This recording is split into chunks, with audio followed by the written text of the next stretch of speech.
ABC 123. ABC 123. ABC 123. ABC 123.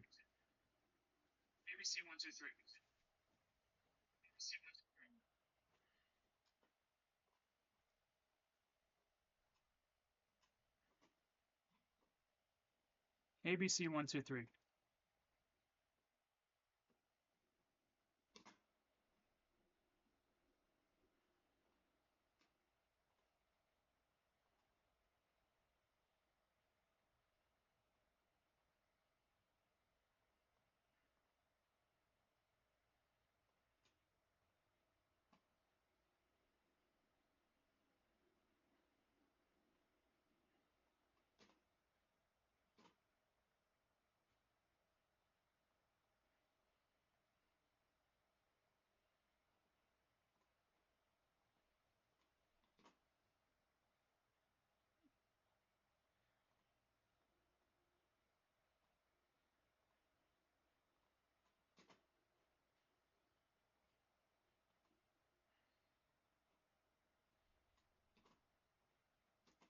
ABC 123. ABC 123.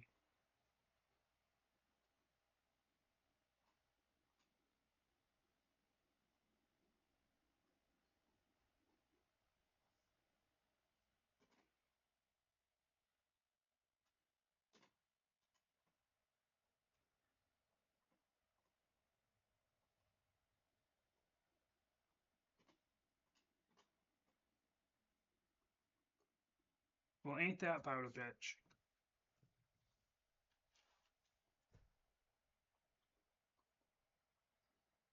I guess I'll have to be more diligent in checking my audio quality. I guess it would help if I had any motherfuckers that were actually paying attention to the stream that could tell me that the audio was bad, but that would be too much to ask.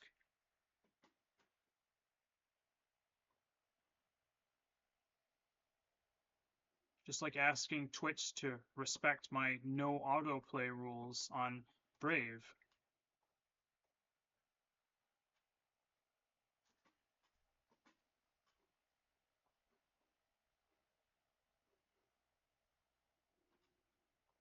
ABC 123.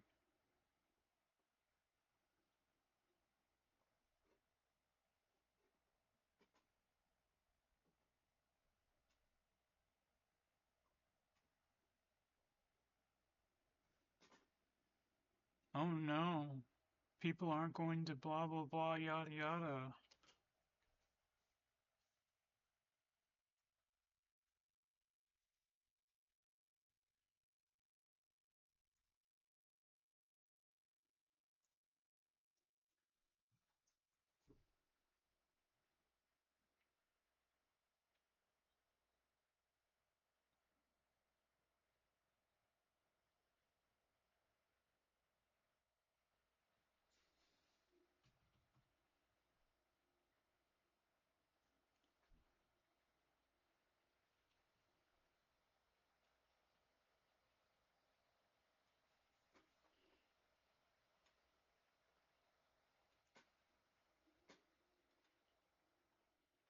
Anyway, there's no point in what? There's no point in wanting or pining for money, period. It's just a means to an end.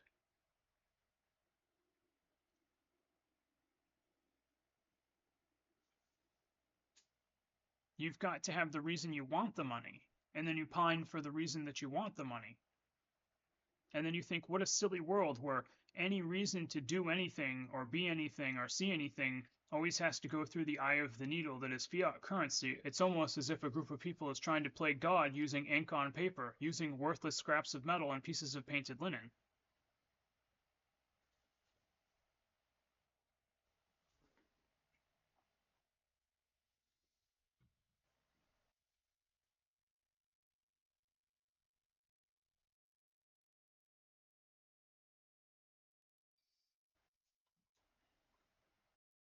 So yes, there's no point in desiring money if you don't um, desire the association with the money, and in which case there's no reason to desire money at all. It's just something that facilitates the thing that you were choosing to associate with money, because you can't buy or sell anything without money. But more importantly, you can't just wish for money and then assume that the money knows what it's for. You have to wish for what the money is for, and then a solution can come through many forms. I'm kidding. The only form it could come through is fiat currency in a statism, secularism controlled theocracy. But nonetheless, you can get the money or whatever object that the evil ones are using to lord over everyone on earth to do whatever it is that you desire, if you desire the thing that you wish to do, and not just think, well, there's no point in desiring that thing because I don't have the money, so I might as well desire the money first. And then once you get the money, like on South Park at the casino, hell yeah, let it ride. They won the roll, they got the money, they could buy their houses back. You're not supposed to stop gambling when you're on a winning streak. So really, you don't ever want money, you want the thing that you get with money. But since you can't get anything or do anything without money, you get confused and you desire the money. That would be like wanting to go on a date with a blouse and a skirt. I mean, literally go out to the movies and dinner with the blouse itself and the skirt itself. The money doesn't do anything. It doesn't serve a practical, particular purpose. It's like a cigarette. It doesn't get you high. It has no intrinsic value. A dollar bill can be used to light kindling in your wood stove, and a nickel can be used to scratch off a scratch ticket. Otherwise, we're talking about low-value metals and linen cotton blend with ink that people think is their Sermon on the Mount. And after today's little fiasco with the audio, is this the universe telling me maybe I should triple check and then triple check again?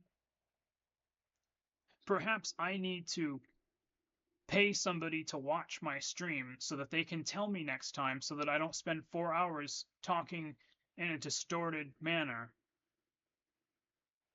People could have learned from my teachings. People still can learn from my teachings because I dictated them to a word processing document. And occasionally I didn't.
So money, or Canadian geese, or the lack thereof, in your mind becomes a concern. So you create a hide.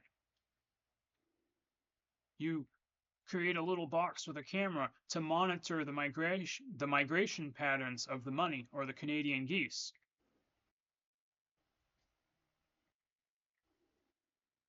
It's like having a candy bar. You can't have your cake and eat it too. You can't have your money and spend it as well.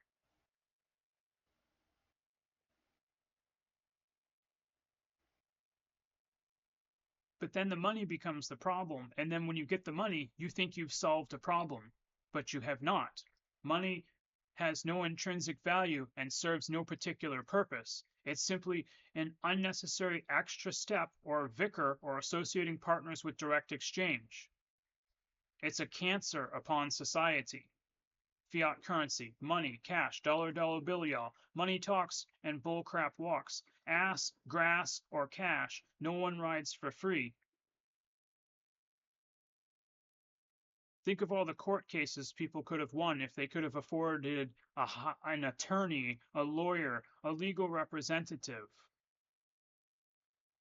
Think of all the court cases that were won that would have been lost if someone couldn't afford a lawyer. There's a tale of two systems, the people with plenty of money and the people that have not enough money, that have to make a choice between their Alpo dog food and their life-saving medication on Problem Child.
So the irony is that I know that fiat currency and monotheism, controlled commerce, sanctioned scarcity, statism, secularism is the problem. But yet, in order to solve the problem, I would need money. I would need power. I would need money to exchange hands. I would need eyeballs, advertising dollars. I would need an audience. And then, of course, that thing happens where you're like, oh, well, I become what I hate. I got rich complaining about money, and now I am the thing that I hate. Or, like, you complain about being poor until you're rich, and then you complain about poor people and forget all about Jenny from the block. How can a person manifest circumstances if those circumstances, and in fact all circumstances in developed nations, are contingent upon and dependent upon fiat currency for their sustenance or their success? It's almost as if a small group of people, statism, secularism worshippers, are playing God by tricking, compelling, or obligating everybody to use a coupon system to exchange asset and influence instead of directly exchanging goods and services, with the expressed intent of keeping track of or storing metadata for what everybody likes or dislikes at different times for different reasons, and then using that information to further market products and services towards you and adjust the prices with a consumer price index inflation basket of deplorable algorithm that always puts your back against the wall. It's so sad. There's people in third world countries that have to work all day to get food and water, and they're happier than people in the United States who have to work all day long for food and water just the same. And yet, because they have a refrigerator and boxers and jeans and a button-up shirt and a motor vehicle, they think that they have a happier life than people in third world countries that live in dirty, filthy conditions and have to fight to stay clean and have to fight to stay healthy and have to fight to stay safe.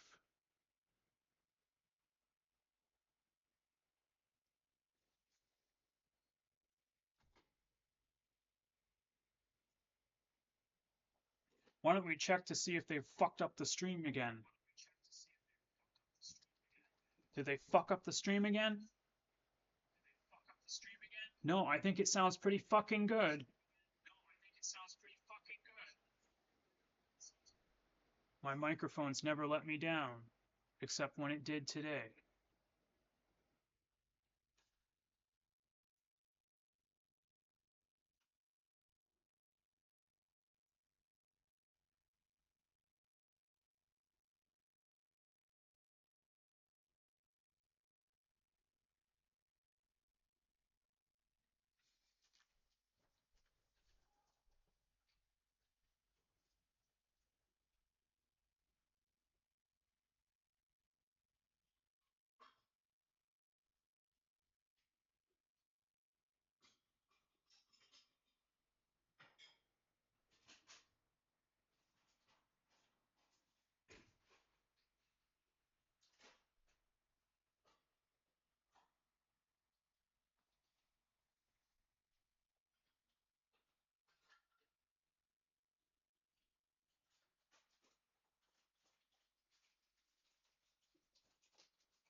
Half listening over and over again.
I think basically what he might have been saying is that it's kind of hard to manifest and materialize the things that you want when the only thing that you want is money, and money is not the thing that you want.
So if you associate love with chaos, then you're going to avoid love in order to avoid chaos based on the unevenly yoked association. You know, like you must have been through like a million girls. You love them and you leave them alone. And then you fooled around and fell in love. So you just assume that love is nothing but trouble because in the past you associated love with chaos.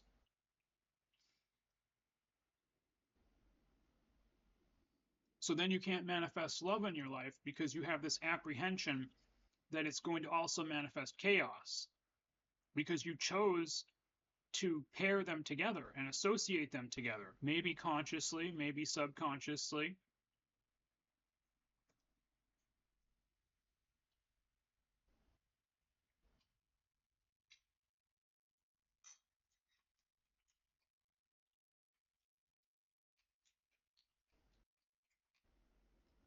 So if the mid-grade mom associates money with struggle, they might avoid getting expensive things because then that's less money, less problems.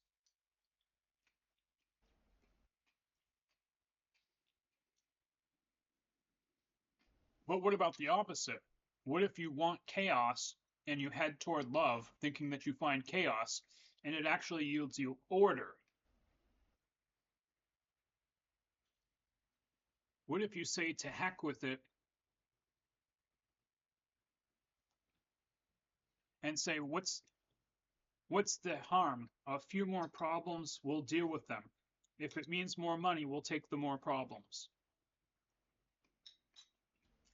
But if you're constantly hedging your bets or taking a synthetic, artificial middle path, the mid-grade mom, she doesn't need anything fancy. She doesn't need Supreme unleaded, but she's not getting the store brand apple juice. She's going to get the next one up, the one that's not the cheapest, but not the most expensive, to hedge her bets.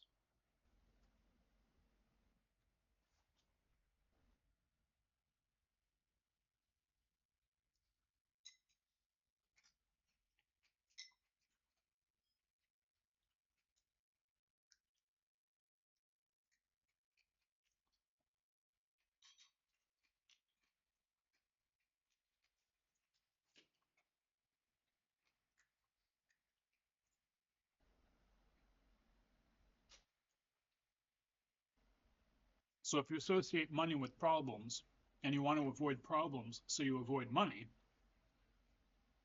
then you just have to decide that you want problems and therefore you want money. Just flip the script.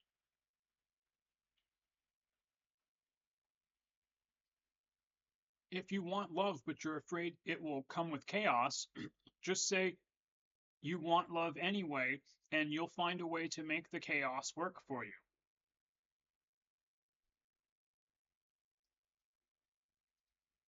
But no amount of feces can be anything other than fertilizer or bug food. You can't do nothing with it. A bucket full of urine might kill the plant if you water it. The sheep don't want to drink it. You could evaporate the water, or you could just cut your losses and dump it out. Why do you have a bucket full of urine?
If you think getting money involves pain and stress, You could just decide that maybe money doesn't involve pain and stress. Maybe you can get something for nothing.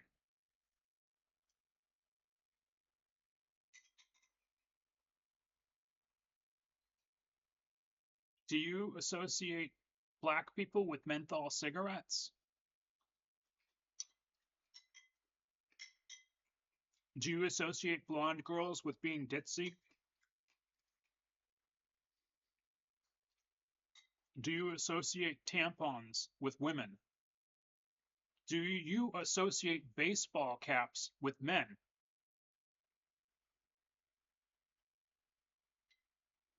You can make any associations you want, but a lot of the associations we make between disparate things we inherited from passive experiences in our life. All we have to do is snatch hold of those fruits and rearrange them.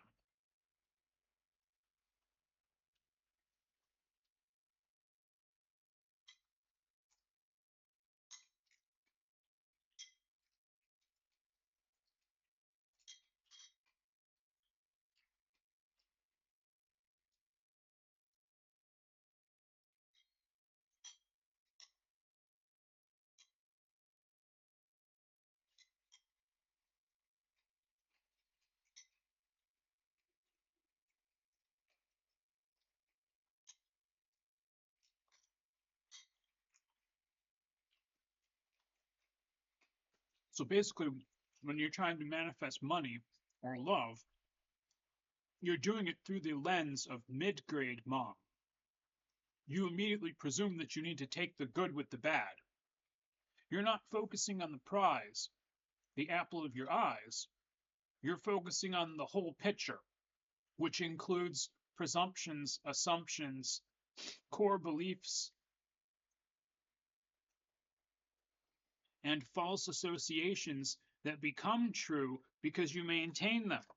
Again, there's no such thing as truth. There's just thoughts that groups of people maintain, and we get used to everybody maintaining those thoughts, and we call them truth.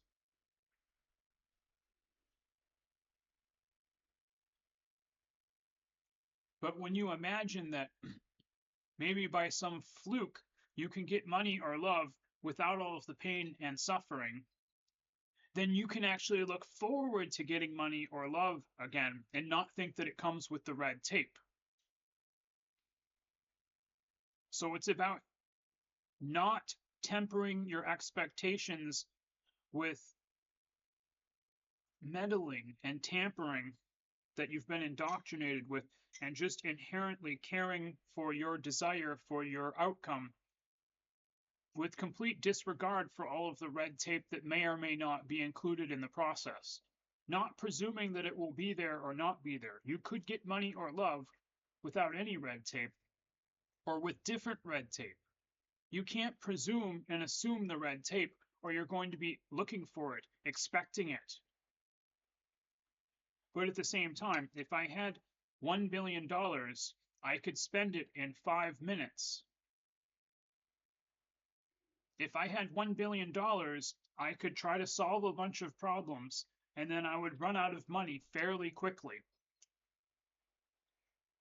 So most people, instead of solving a couple of problems with $1 billion, hold on to the $1 billion for safekeeping, and then they try to solve a little bit of problem at a time and ration the $1 billion because of the mind of sanctioned scarcity.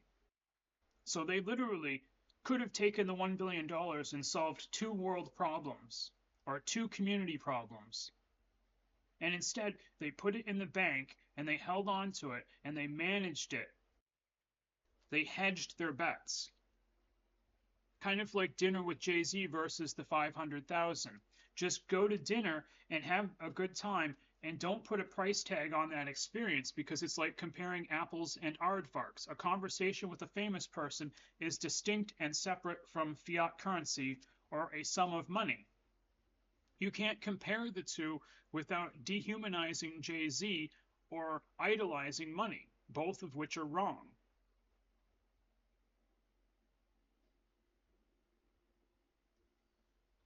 So most people with the $1 billion would say, well, I would solve one or two problems for my community, but then I wouldn't have any money.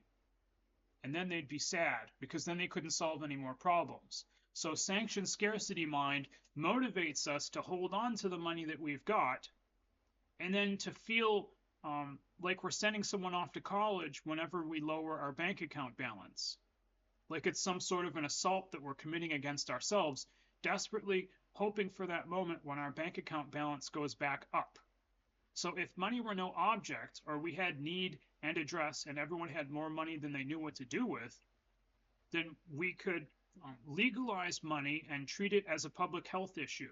Legalize too much money, legalize everybody having more money than they can spend, and treat it as a public health issue and say, now, don't buy too many donuts.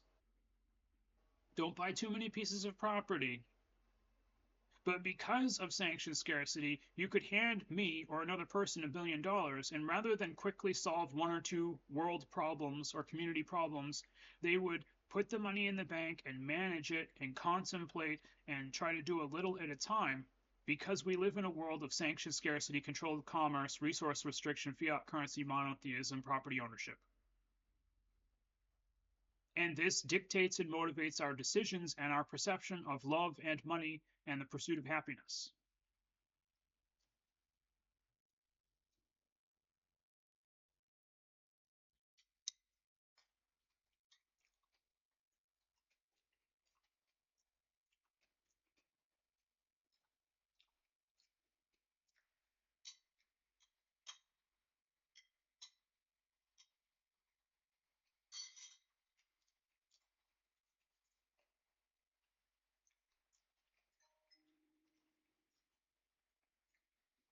So basically, success comes with the risk you're on that pedestal. Someone could knock you down. So now you're going to be a mid-grade mom about success. You don't want too much success. You don't want too much attention. You just want to get the success and then cash in. You don't want any bells or whistles. And at the same time, a whistleblower is sued by the company, motivating other would-be whistleblowers to remain silent, thereby contributing to preventable deaths in the United States of America. When you punish good behavior and reward bad behavior, these actions have consequences: statism, secularism, religious zealot adherence. I would advise you to recall that.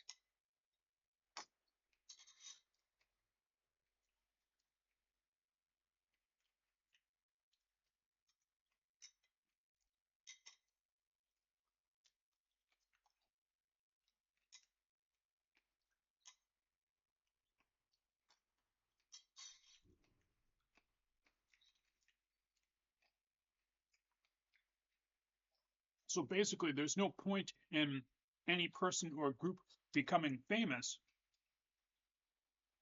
because then someone will criticize them, like the Dixie Chicks, or they'll shut them down, like Rage Against the Machine, for talking out of turn, or, oh, that's right, saying something that you might not like is not illegal,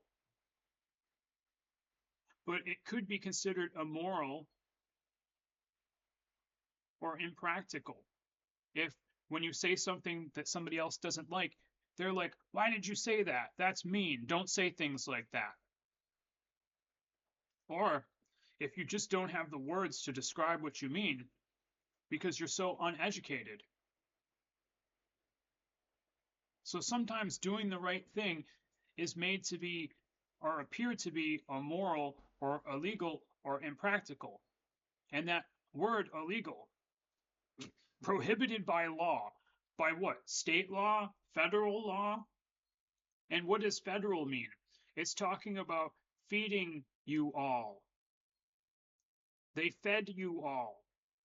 They think that they're responsible for feeding you all. You think they're responsible for feeding us all. It's a parasitic symbiotic relationship Stockholm syndrome between the villain and the captor. And we're both consenting to the experience. And we're both benefiting from the experience. You whine like a mule.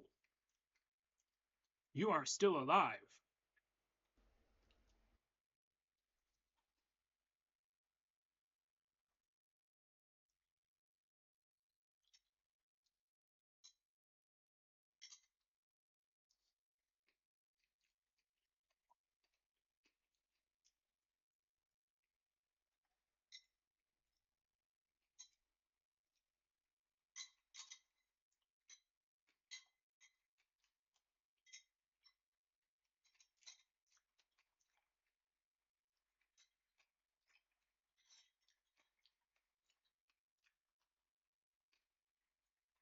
So again, the whistleblower is sued by the company, thereby motivating other would-be whistleblowers to remain silent, thereby contributing to preventable deaths in the United States of America.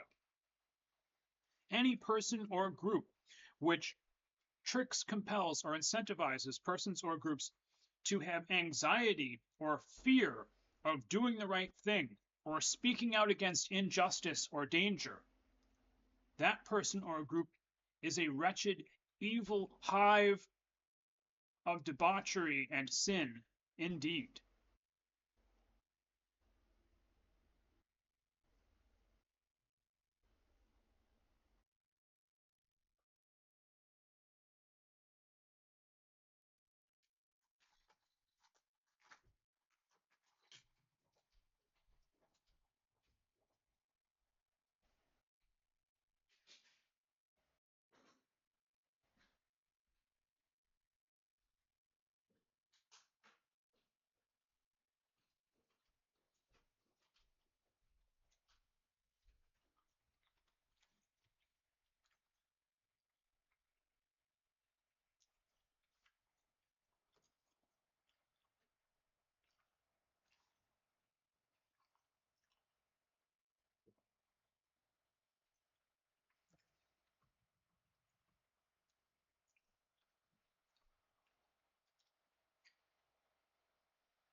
Theoretically, a scholar could talk circles around my spiritual dogma discourse and tell me that everything that I'm saying is wrong and that I've got everything backwards and I don't know what I'm talking about. Theoretically, my viewers could chastise me and rebuke me for not making good content, and then I could take my ball and go home.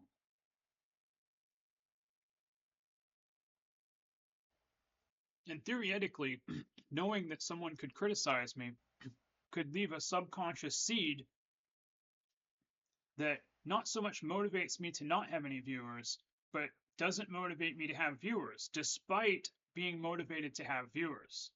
Or perhaps not caring one way or the other. I mean, contributing productively to the discussion, or being able to assist someone, or give them insight or company. It's a gray area. Am I just keeping them company? Am I just amusing them? Or are they actually getting something out of our interaction? So when you're a mid-grade mom, or you hedge your bets, or you're not going for the gold, then you're always going to get the bronze. You're always going to get LeBron James.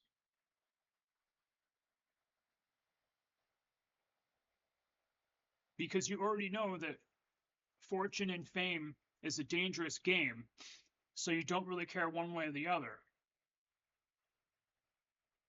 But what is important is the message, the meaning, the motivation behind your actions.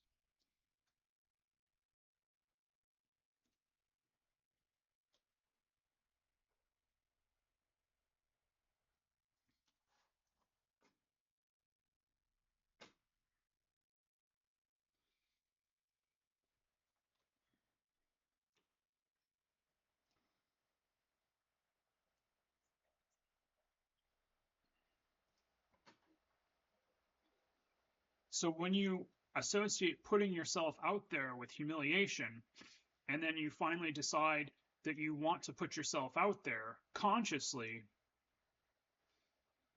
you're forgetting that you still associate putting yourself out there with humiliation. So on one hand, you're saying you do want to put yourself out there, but on the other hand, there's that song playing in the background about how putting yourself out there could result in humiliation.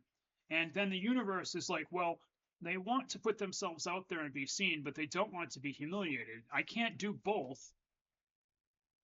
So Nero is saying that even though you try to be seen, you can't because you still have the mask on. You still have the apprehension of humiliation.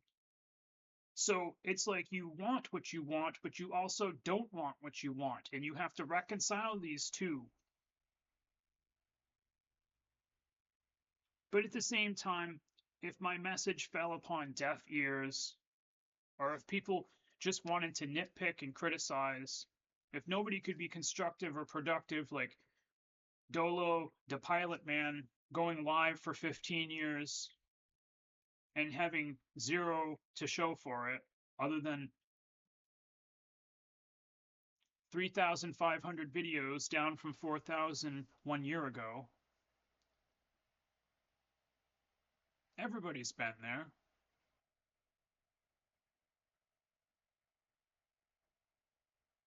The moment that you decouple the two and see them as separate, there could be a humiliation and there could be putting yourself out there. And these are two separate, distinct experiences. Putting yourself out there isn't synonymous with humiliation. Love isn't synonymous with chaos. Lots of things can occur in tandem with lots of things. But when you presume a certain way, the universe has that placebo effect. I think I can, I think I can, I think I can. And you're using it against your own will, based on these latent associations playing in your background, where you associate love with chaos, or you associate exposure online or in public with being in danger. You can't tell the universe you don't want to be in danger and you also do want to be in danger. A man that lieth down with another man, that is an abomination. You can't be at Disneyland and Disney World at the same time. So when you give the universe a paradox, when you eat starch and protein fit for life, your stomach can't digest the steak and the potatoes at the same time. So it starts by digesting the potatoes, and then by the time it's done, the steak has, what is it? Putrefied, rancidified.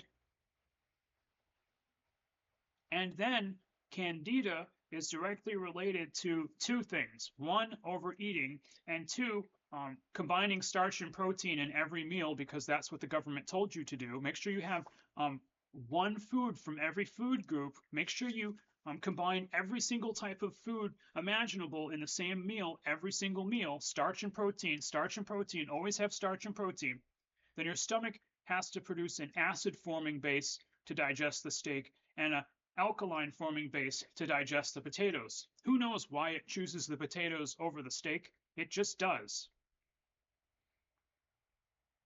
What came first, the man or the woman? What came first, the chicken or the egg? Well, it depends on what you call an egg. The shell came first. The soul came first. And then the stuff within. And then the stuff within resulted in the stuff without. So I guess technically the egg came first, but before the egg, the shell came first. How could you have an adult chicken without first having an egg? How could you have an egg with a yolk and a white without first having a shell? Obviously the shell came first, not the chicken or the egg. In any case, the candida, or the yeast colony in your gut, is simply feeding off of the partially digested food that passed through the stomach into the intestines and gave you the sniffles, or a runny nose, or caused the release of all kinds of, what are those things? It isn't cortisone.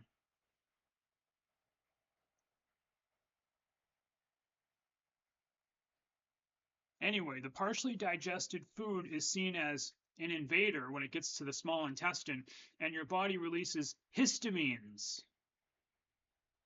And those histamines cause symptoms, and then you take an antihistamine thinking that you have the common cold or hay fever or allergies, when in fact your body is reacting with mucus and sneezing and a runny nose because you have partially digested food that was supposed to finish digesting beyond a certain stage before it reached the small intestine, that was forced to go into the small intestine because there was a long line behind them and they couldn't wait.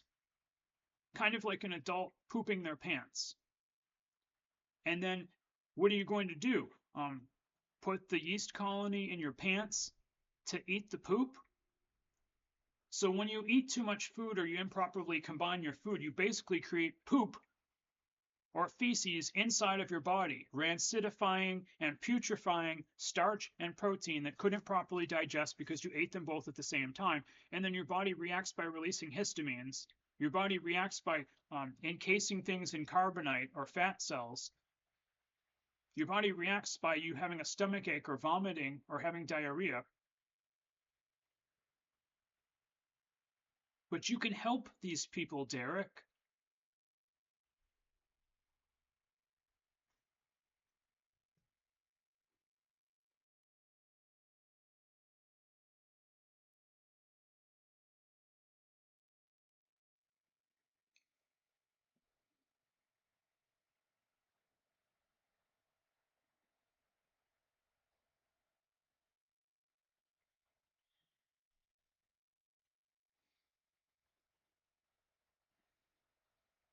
So as long as you still have a vested motivation and interest in avoiding the humiliation, that's one possibility. When you try to be seen, the universe thinks that you're just kidding. Because you don't want to be humiliated. So it's almost as if you have to want the problems to get the money, or you have to want the chaos to get the love. And then if the problems and the chaos don't go with the love or the money, then that's just an added benefit. But eventually you have to just say to heck with it and realize that social media exposure can lead to humiliation, and you might get red-faced, or you might get a hot head. You might go pale. You might emotionally react to people's language or thoughts. But the fact remains that there's lots of different ways that people can criticize you or humiliate you. And if what you're doing you're unsure of or question yourself, then you might want to just use their advice to say what you're doing is bad. But if you think you're advocating for a good cause or you're doing God's work, then nothing they say will make sense to you. Nothing they say can humiliate you, because the humiliation is something you do to yourself. It's when you're doubting yourself and then someone else doubts you and your fears are confirmed.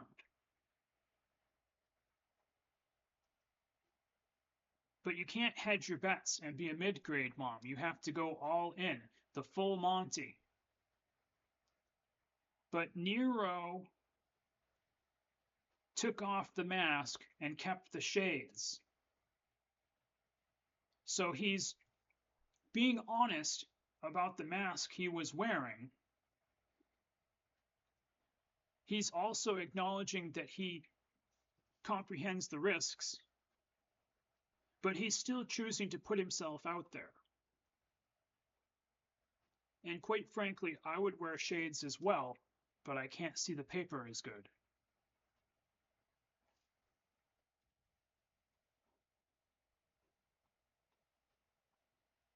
When I first started streaming, I wore shades many times, and I stopped wearing them as a matter of practicality.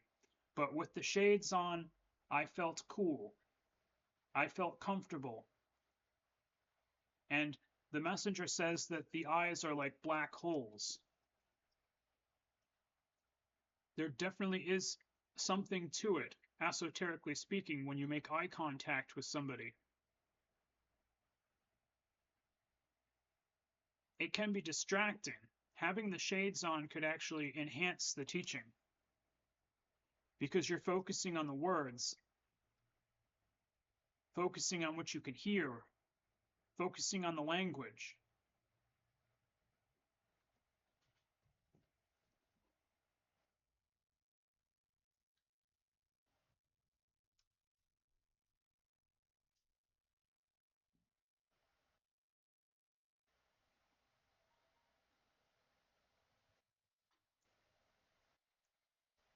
But what if being seen does make you a threat to the establishment?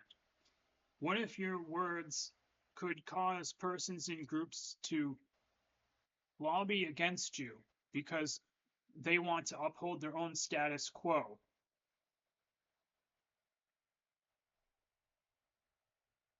What if you know that for every 10 people that say, I agree with you, that isn't right, that there'll be 100 more flag huggers and dirt worshippers that will tell you that what you're doing is un-American or unpatriotic?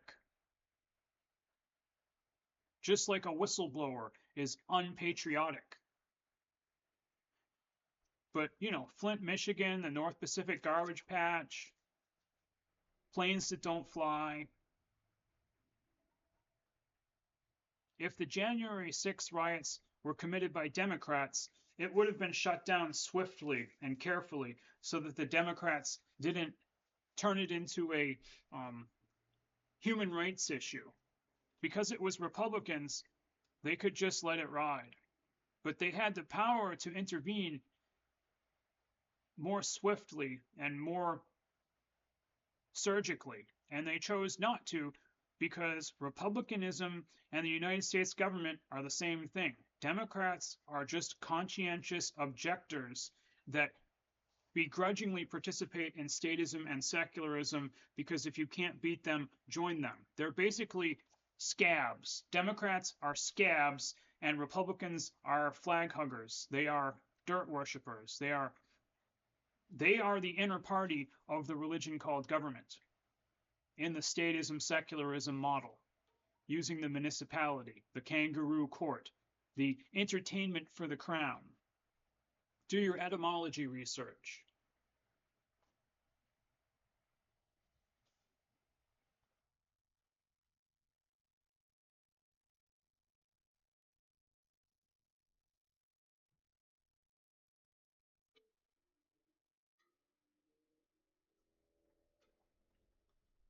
So do you need to get to a point where you just say, to heck with it, I'm going to accept the risks?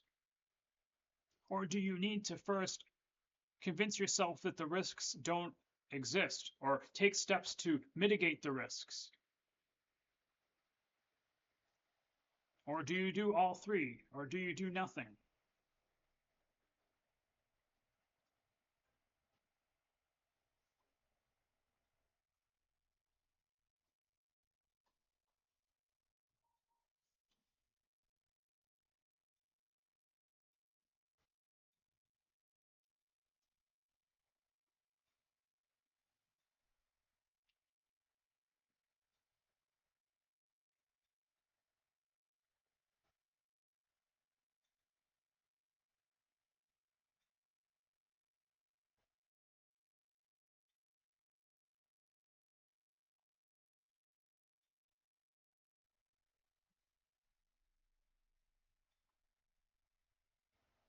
So yes, having wise words online in text or in verbal audio, someone else could steal my words and say that they were their words.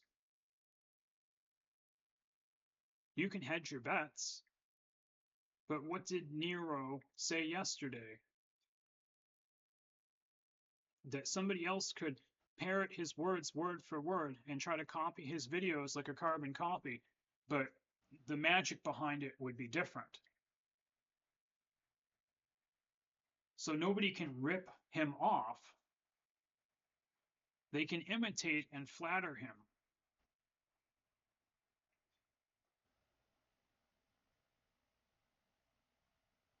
But what if there's an unrelated other reason that doesn't involve going live on the internet and talking about politics?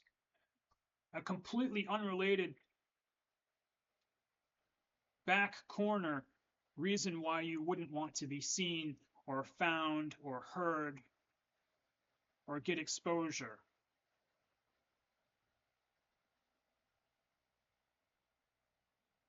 What if there's birthmarks all over your body?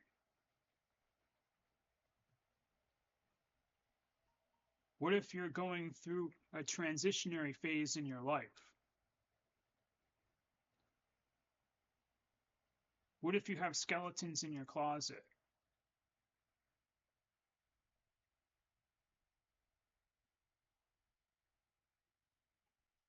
So just being humiliated by not saying things cool enough by some commenter on your live stream is one thing to be scared of, but there could be completely unrelated reasons why you didn't want to be seen or have exposure or have too much money or have love in the past that might not directly relate to your current endeavor. So then you have to say to heck with it and throw caution to that wind as well. You have to live free or die hard. Forever trust in who you are and nothing else matters. Stop living in fear. Don't live in fear. Be aware of the fear. Keep the shades on. Take the mask off.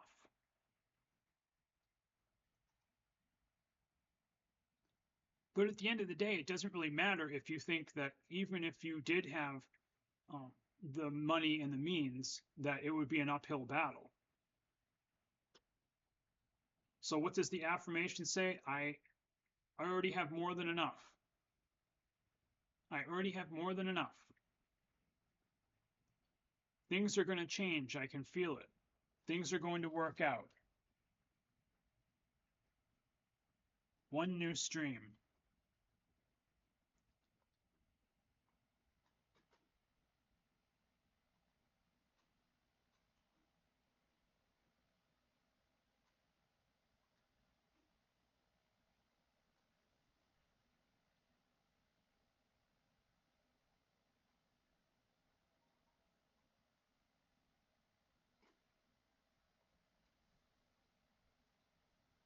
That is true.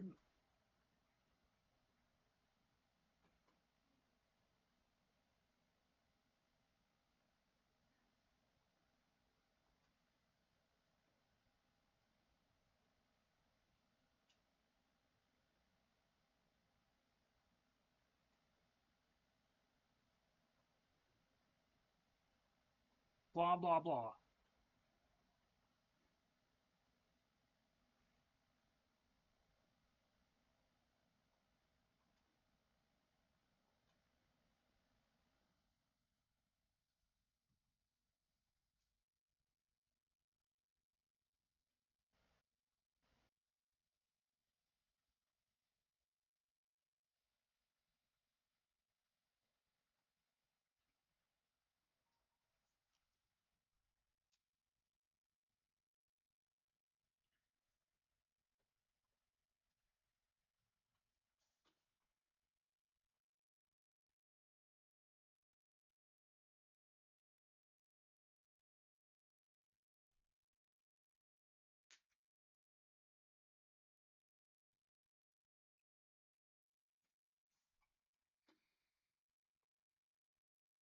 So what do you manifest and materialize for the person or group that already wants it all?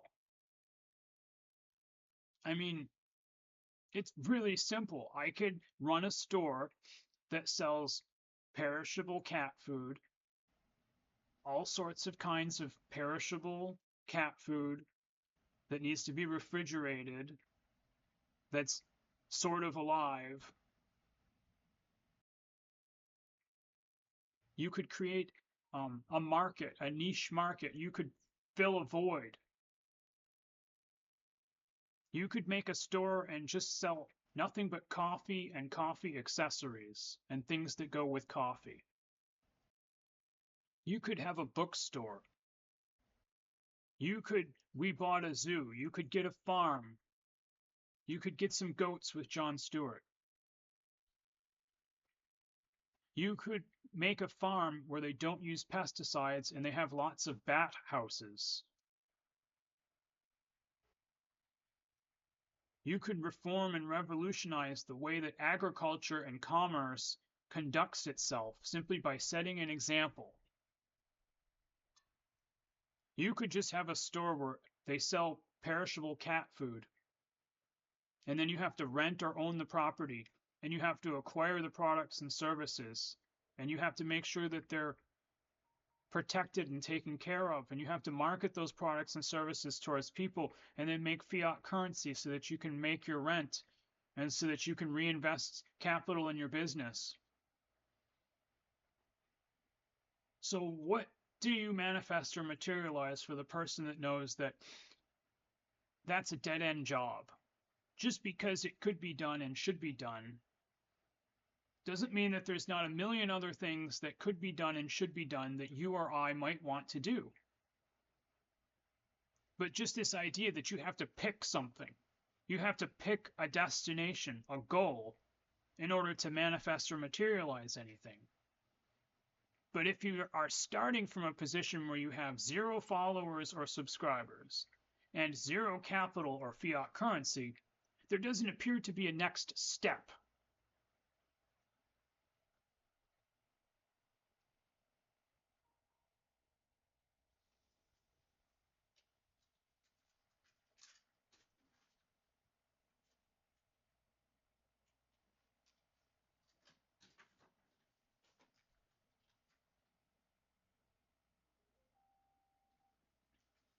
Quite frankly, I thought we were having a great day until my previous 4-hour live stream was determined to be distortion audio and complete garbage. And my backup audio was also distortion audio. And I disabled audio enhancements and re-enabled the audio enhancements, and it fixed the issue. But I hadn't encountered this issue, so I wasn't looking for it. So if I hadn't dictated most of what I said, it would have been a red-faced situation. But even if I hadn't dictated most of what I said, I would have to make peace with the fact that that video was not fit for production or consumption. And now I just have to be more careful and diligent about checking the audio quality before I stream for 4 hours. Or I could just not stream anymore and only dictate. Or I could record locally so I can check the sound with the audio recording, the video recording. I could bubble wrap around everything.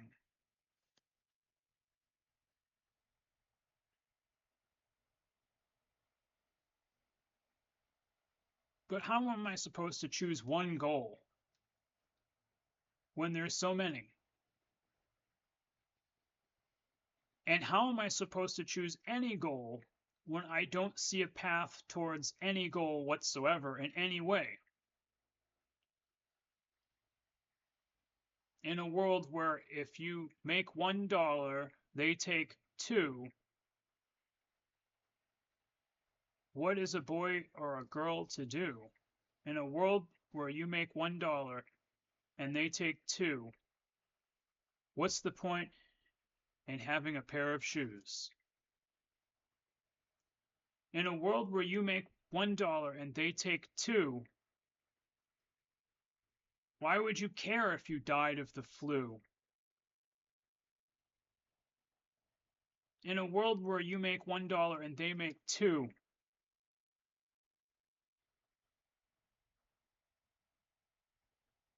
it doesn't really matter whatever you do.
The person at the town hall meeting for the politician says, I work 3 jobs. The politician says, that's very American of you.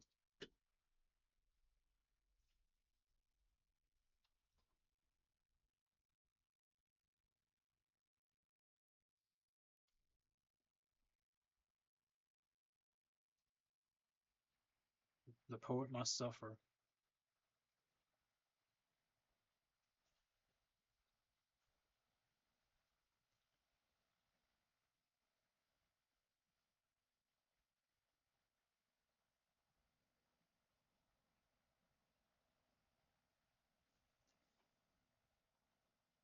So basically, people think that if they work hard or if their job sucks, that they're doing their part, they're paying their dues.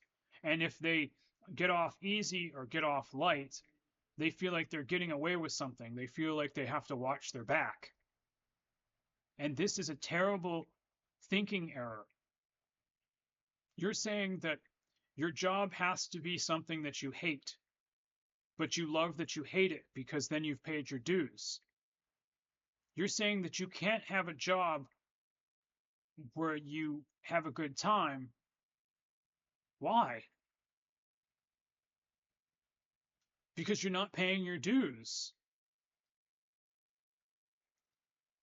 So then you have this core belief that you carry with you that nothing comes easy. And that's a lie. But as long as everybody believes it, sanction scarcity continues to be upheld.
The 4-hour distorted video was 12 gigabytes. If you squint your ears, you can sort of tell what I'm saying. I'm going to go ahead and post it on YouTube anyway. If somebody really cares about my message, they'd be willing to sit through the aggravating sound, or they can watch it with the sound off, because oftentimes when I'm speaking, I'm also dictating to a word processing document that's visible on the stream. In the future, maybe people will just listen to music and watch the video with no sound. Technically, I could watch the Messenger's videos with no sound if it wasn't for the fact that ebonics and the captions don't always match up with what is being said. So I need the captions and the audio to determine with certainty what is being said, which is also a drawback or an advantage of unilateral hearing loss, because if you don't have a disadvantage, you can't find a way to get back to the state of advantage. So that's the statism secularism mantra or motto. They create sanctioned scarcity and intentional misery, sanctioned misery, because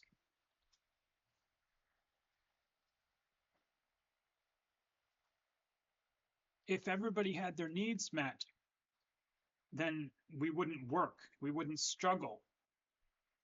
If everybody had their needs met, they wouldn't need to work at all. They would just do what they wanted, what we wanted, what you want, what I want. So the reason that the first world or developed nations consistently make sure that nobody has their needs completely met is called edging. It's called edging. You never really catch the dragon in Hero and Hero on South Park. It's to keep you engaged, to keep you participating. You can never graduate from Christianity. The Republican and Democratic parties should have reconciled into a unified party, and then a opposition party or outlying faction could have emerged from the unified party of the Democrats and the Republicans. The goal should have always been for the Democrats and Republicans to reconcile their strategies and become one party. I just don't get it. If they're going to stay Democrats and Republicans, then why don't we just split the federation into two halves and then let the Republican controlled half do what they want with their dogma, and let the Democrat controlled faction do what they want with their dogma, and then we can swap stories and see if we don't end up being just like each other in the end anyway. But because we won't rip off the band-aid, because the Civil War got patched up, we didn't lead to that natural process. Naturally, the Republicans and the Democrats, either one is right and one is wrong, or they're both right or they're both wrong, and they should reconcile into a single party, or they should separate physically. If you don't like garlic bread, why are you going to go on a date with somebody that loves garlic bread to a restaurant where they only serve garlic bread? I suppose if they knew ahead of time that you weren't going to eat garlic bread, they could be aware of this, or they could choose another place. Republicans love Jesus and Democrats love hedonism. They don't belong in the same place. If they can reconcile their differences, then they can stay. Otherwise, they need to go to their separate corners and come up with, it's mind-boggling. If the Democrats worked by themselves, they could do great things. If the Republicans worked by themselves, they could do great things. The reason the Republicans and the Democrats are forced to work together is so that nothing gets done. It's by design. Statism and secularism doesn't have rehabilitation. Recidivism and reoccurrence of the same issues is built into the system itself. By design, intentionally, with cognizance, in order for oligarchs to profit from other people's misery.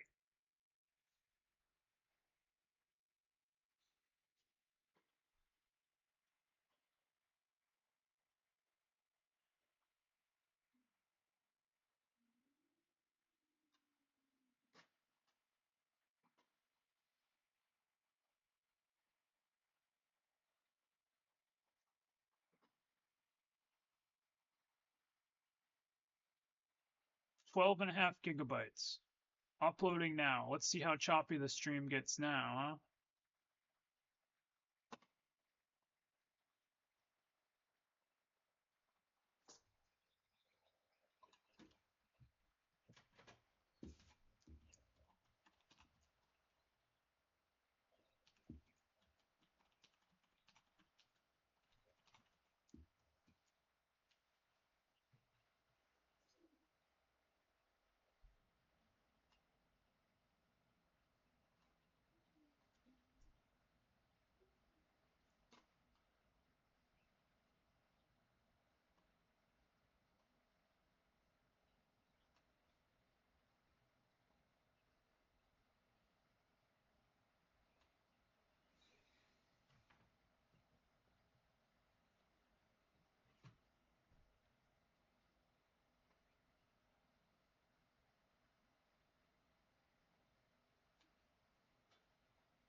22%.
Mother, father.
What?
So when hard work is equated with nobility,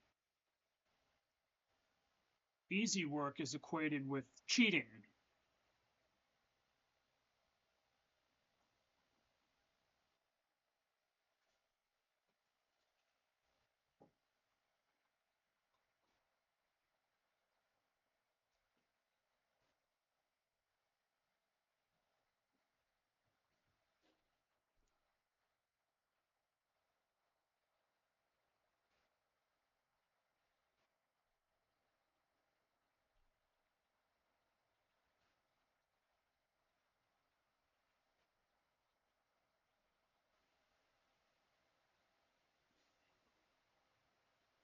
So the only way that you can know that you associate going live and getting no viewers, the only way that you can know that um, you're scaring everybody away because you don't want any viewers, because you don't want to be humiliated, is by know thyself.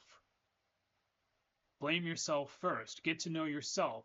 You don't need to read a book. You don't need to travel. You don't need a guru. But you do need to take the time to do your shadow work, to work it out in your mind why you think that way, and is there another way that you could think? Why you feel that way, and is there another way that you could feel? And never forget that it's not illegal to imagine a past, present, or future experience going awesome, even if you think there's evidence to indicate that that is unlikely. There's no law against Eric Cartman imagining or visualizing succulent testicles. There's no law against you going back and reworking a past experience in your life and saying, well, despite on paper in black and white it looking one way, there's also lots of other facets and aspects that add entropy. They salt the hash. Nuance. You couldn't get that from just reading the ink on paper. It would have to be explained to you. So you have to know that all of your experiences are unique to you. And even though someone else or other persons or group might perceive it as this or that, to you, it will always be the other. It will be this and that and the other to you, but other people don't know about the other because they're not seeing it through your eyes.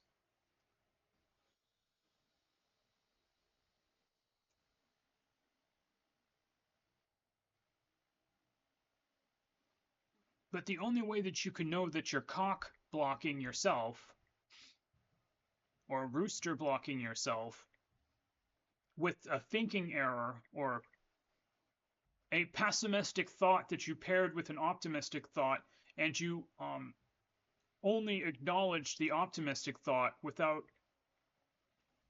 acknowledging the pessimistic thought that it's paired with. If you don't analyze everything, then you can't weed out the two. You can't separate the two. You can't view them as two separate concerns that could be associated with each other but aren't married or synonymous. Like, struggle doesn't equal effort.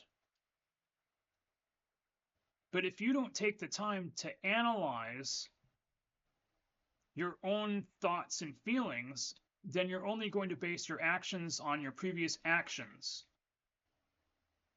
And your previous actions are based on your pre-existing thoughts and feelings. If you don't rehash, reanalyze, rearrange your thoughts and feelings, even if you put them back the way they were before, if you don't play devil's advocate, if you don't try to figure out if you want to be seen but you don't want to be seen, why do you make a list? Why do you want to be seen?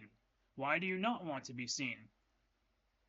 Decide whether or not you want to be seen or whether you don't want to be seen. Decide whether humiliation is worth the risk. Decide whether chaos is worth the love. Decide whether aggravation is worth the money. But at the end of the day, you've got to be thinking about the prize. You want the love. Perhaps you want the money. Perhaps you want the attention or the audience. But all money is not good money. And any old port in the storm could lead to a hazardous swarm.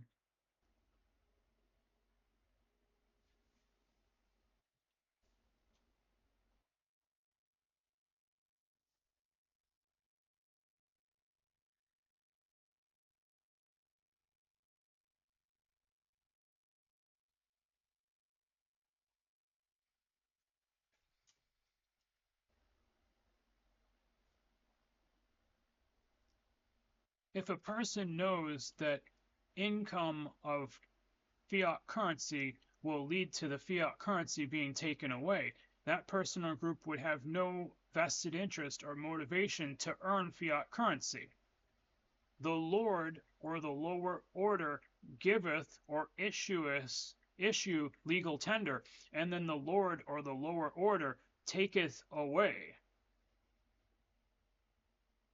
If you've been hurt before, don't date that person again. You can't just assume that every banana tastes like the banana that you ate yesterday.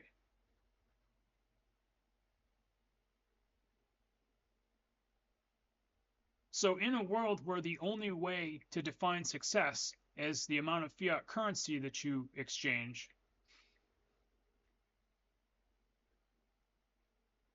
there's got to be something else to do other than make money.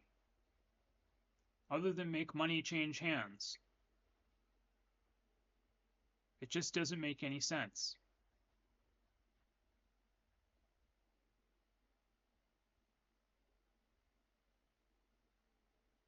What would be the point of success if the success could lead to critique by Roger Ebert? You can take the good with the bad. Just like the tax bill that Nero was wearing as a badge of honor, saying that, yeah, it sucks when you get to the point where you have to pay taxes, but it also doesn't suck to get to the point where you're making so much money that you have to pay taxes because you're making so much money that you have to pay taxes. So it's a bad thing, but it's a good thing. It's a bad thing that indicates a good thing. Because if you make more money and you have to pay into the system, then you're assisting people that are behind you. Maybe. If you believe in feudalism or futilism, resistance is futile.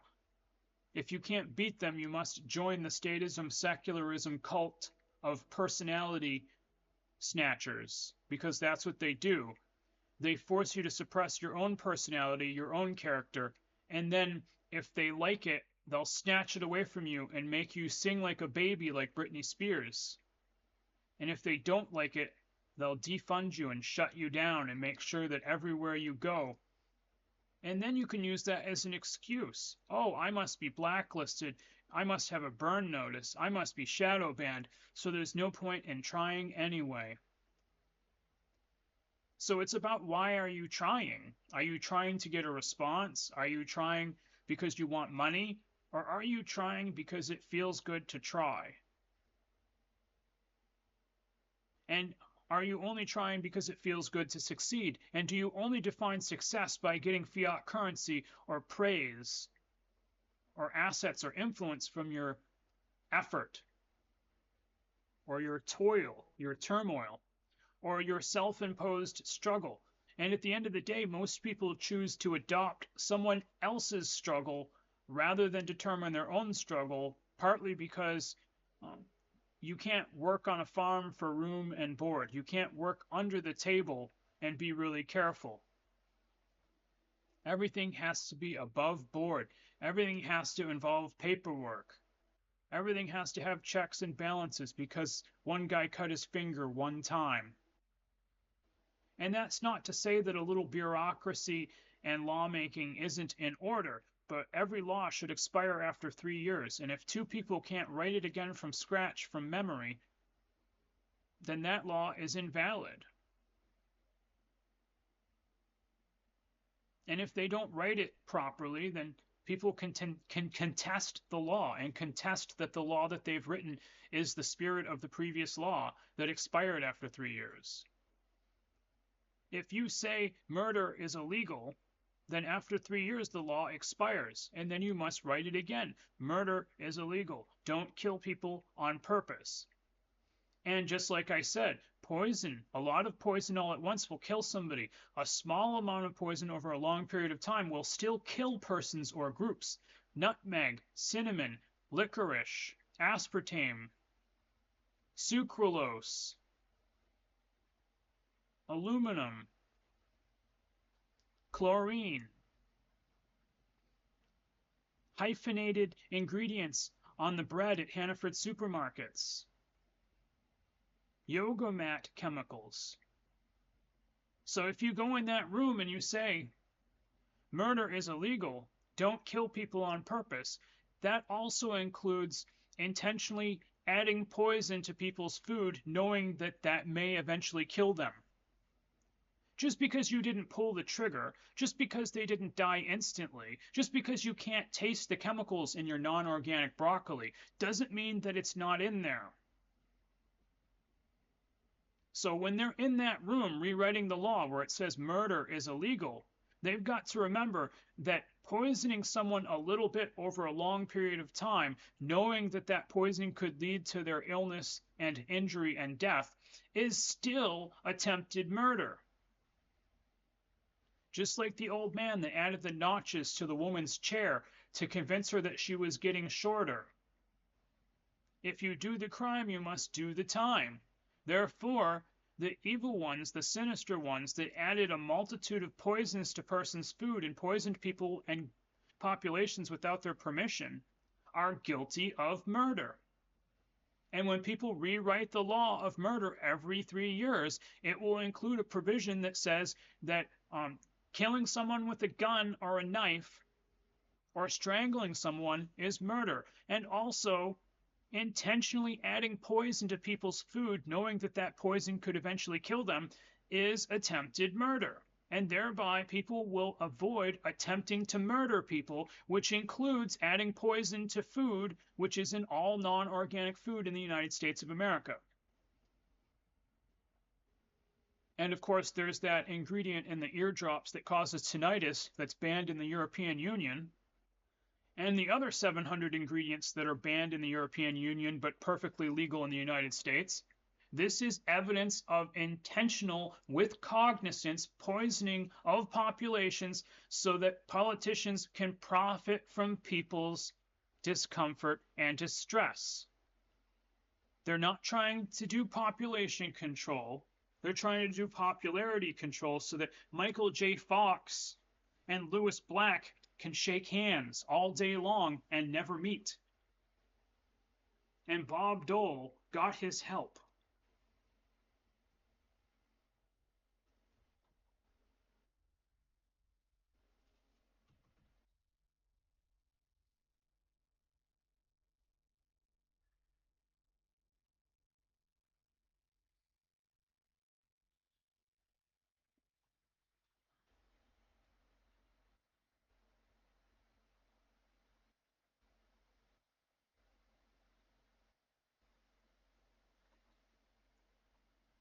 There's no point in doing anything like Chaz because the evil ones will just undo it. There's no point in doing anything at all because money can just reverse it. You can't beat them. You must join them. Resistance is fertile. Resistance is a feudal system. Resistance is a business. Resistance is managed by the oligarchs. You must unionize, as they say. You must protest, as they say. You can't be a whistleblower. You have to go through proper channels. Technically, a whistleblower is a person that didn't go through proper channels, aka making sure that they can keep it in-house and sweep it under the rug. Haven't you noticed when Monsanto and DuPont get sued, when these people and groups get sued, they always settle out of court, just like the toddler in the swimming pool at the trailer park and Jazzy. They always let money solve the problem, because vigilante justice is illegal. You're not allowed to cut someone's hand off for stealing. So rehabilitation never takes place because there are no consequences for anybody's actions that don't directly equate to fiat currency related consequences. If you go to jail, you can't go to work. That's fiat currency. If you receive a fine, that is fiat currency. Every problem in the United States, and indeed any territory that calls itself a state and issues fiat currency and observes the religion of statism and secularism, every territory shuns rehabilitation and embraces recidivism. Every problem, the oligarchs just want to solve it with money. They don't want to actually graduate from Christianity or reconcile the Democrats and the Republicans into a unified party. They don't want to put the ice cube in the water on Futurama and solve the problem once and for all. They want to keep kicking the can down the road because, you know, if society was peaceful and prosperous and everyone had their needs met, then people would say, well, why do we need government? Government is only in the business of propagating the presumption that they need to exist. They're only in the business of justifying their own control over populations. It's supposed to be we the people. It's supposed to be a government by the people, of the people, and for the people. There should be no division. An organic bell pepper should cost the same as a non-organic bell pepper. When you make a decision to get a non-organic red bell pepper because it costs half the price of an organic bell pepper, you are choosing something based on fiat currency, not knowing that that's the difference between a 5-gallon bucket of clean water and a 5-gallon bucket of clean water with a tablespoon of urine in it. Deer urine. Just because you can't taste it because it's been diluted to 5 parts per million doesn't mean that it's not in there. You can taste the booger flavor. So unless on tomorrow the dawn, December the 9th, 2025, all organic red bell peppers in the United States cost the same price as a non-organic red bell pepper, I would say that the United States government is tricking, compelling, or incentivizing populations and people to poison themselves without their own cognizance that that's what they are doing. All kidney failure is caused directly by consumption of non-organic food over a 40-year period, after which time the accumulation takes hold and little aches and pains and stomach aches and fatigue turns into conditions that people have names for.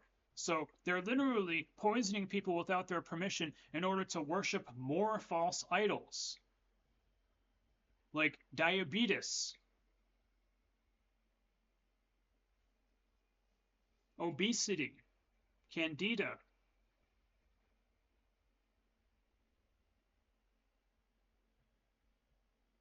We should be working to prevent things. We should be being proactive as societies. Statism and secularism is in the business of intentionally turning a blind eye so that afterwards they can hold you to account for what you wouldn't have done if it had been prevented in the first place with good guidance.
If emotional experiences lead to definitions, then you have failed from the start.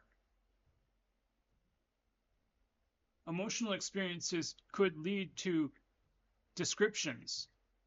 The moment you call it a definition, you're worshiping false idols. What's truth shall become a lie. What's first shall be last. Every moment is a shift. The moment you define an emotion as a definition, you're acting as if the emotion is static.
Right, so you're going to go back to all of your bad experiences and then imagine that they went good.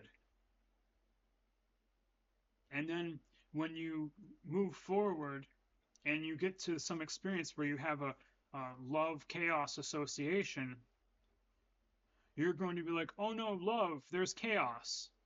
And then you're going to go back to your reconstruction video in your mind. You'd be like, oh yeah, we rewrote the script on that one. And then you're going to be like, oh yeah, love, chaos, that sounds fun. Oh, money, danger, that sounds fun. Oh, exposure on the internet could lead to humiliation. That sounds fun. I can't wait. But chaos is bad. Danger is bad. Humiliation is bad. But before, you thought about the good thing, and then you thought about the bad thing that was associated with it, and it made you sad or mad or apprehensive. And then after you rewrite it, or even on the fly, when you find love or money or attention, you can immediately decouple the two concepts. But first, you actually have to sit down and think about why you don't like the things that you like. Why are you talking out of both sides of your mouth? Why are you trying to be at Disneyland and Disney World at the same time? Why are you trying to be found and be not found at the same time? And then it will crop up again when you're found. People might say, are you trying not to be found? And then you can sheepishly say, maybe. You've got to turn it into water under the bridge, water under your bridge. Build a bridge and get over it. But it all starts with you actually thinking about past bad experiences and allowing the feelings to enter your mind that you associate with those thoughts, and then coming up with a lie to tell yourself that makes it okay. So I don't know if this is a recipe for creating psychopaths or sociopaths.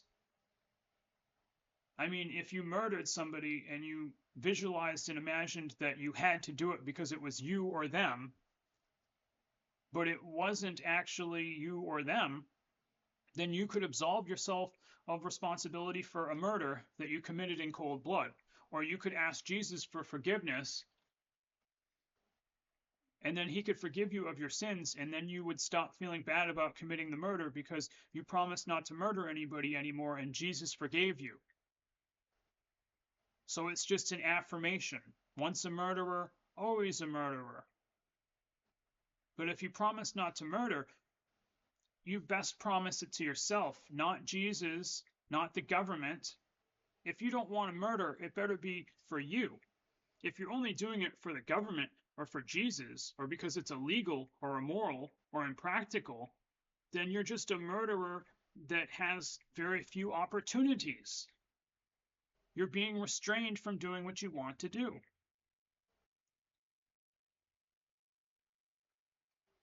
Maybe you got murdered and you didn't like it. So in your next life, you avoid all sorts of situations, like maybe you're afraid of the dark. And you're not even going to know that you associate being in the dark with previously being murdered in a past life. So then you're going to have to come up with another reason why you're afraid of the dark and overcome that. And then you may never know that it was a latent effect from being murdered in a past life while in the dark. But you can still say, well, I'll bring a flashlight. I'll wear reflective clothing. I'll go with somebody else. I won't go by myself.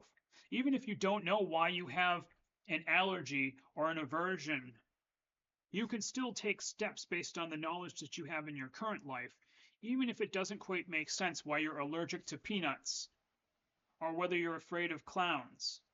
Just acknowledge that you are, and then think and feel about it and see if there's a way that you can make yourself not afraid of clowns. But you can't necessarily make yourself not allergic to peanuts, but you can be really careful that you don't have an allergic reaction by avoiding peanuts. But that doesn't mean that every time you go to a restaurant or a store, you know where the peanut aisle is, or you know what restaurants serve peanut chicken and you don't go there because you're afraid if you smell the peanuts, you're going to have an allergic reaction. You don't always go in with peanut mind. It's just in the back corner, like the shades, not a mask. It's just a guardrail. It's not bubble wrap. If something goes awry, you can deal with it, or you can die of an allergic reaction.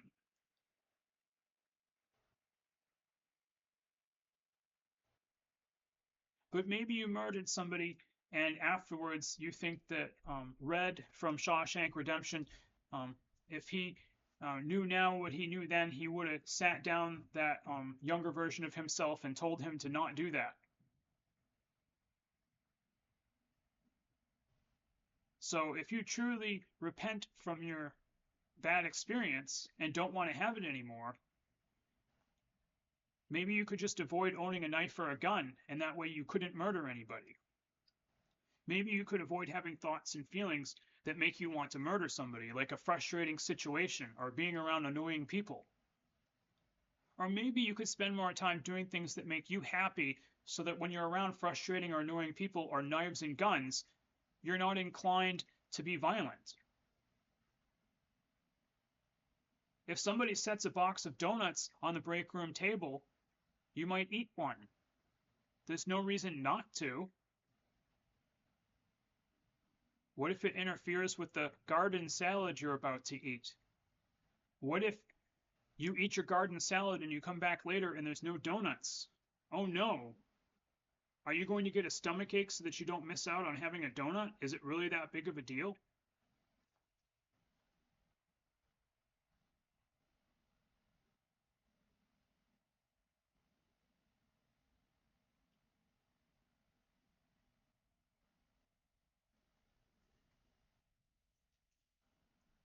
So rewriting your past experiences in your mind isn't changing the past.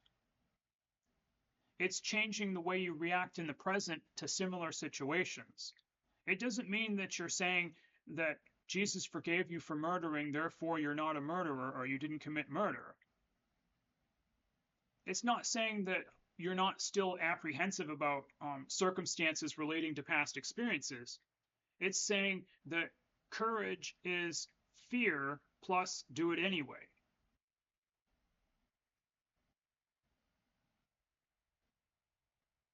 But more importantly, there's doors that you're closing on purpose because of core beliefs that are tied to your feelings that are associated with certain situations in life. And once you realize that you could have different feelings about different situations, you can reopen those doors. Because closing the doors is sort of like an external physical crutch or training wheels that you used temporarily until you could work it out in your mind. And if you never work it out in your mind, you always need that pill. You always need that physical crutch. You always need that routine or that mantra or that guru because it's not in you, it's on you.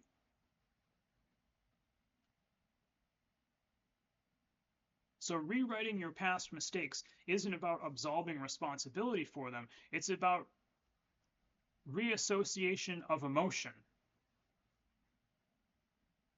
If somebody robbed a bank, they might always go through the drive-through and never go into the lobby because they don't feel safe in the bank, which is ironic because they robbed a bank. Maybe they don't feel safe because other people might not feel safe because they know that, or they might know that they previously robbed a bank and that they might do it again. If instead you just decide it doesn't matter whether you go through the drive-through or go in the bank because you're not going to rob the bank, then you don't need to be thinking about that.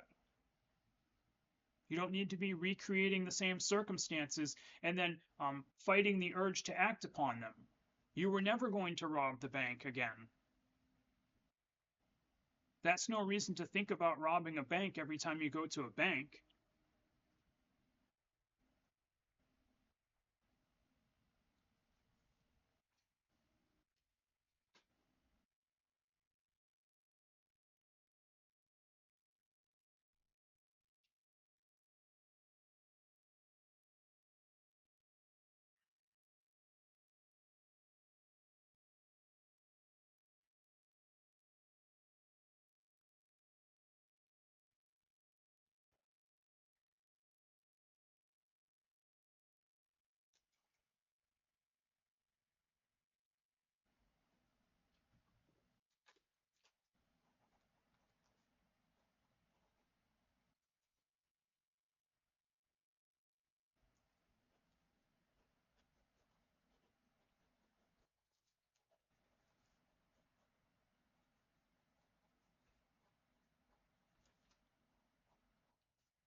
Nero says, if a belief doesn't serve you, it's just there to control you. And I'd just like to remind you that if your government doesn't make you feel awesome, it's not your government.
Well, how's the audio now?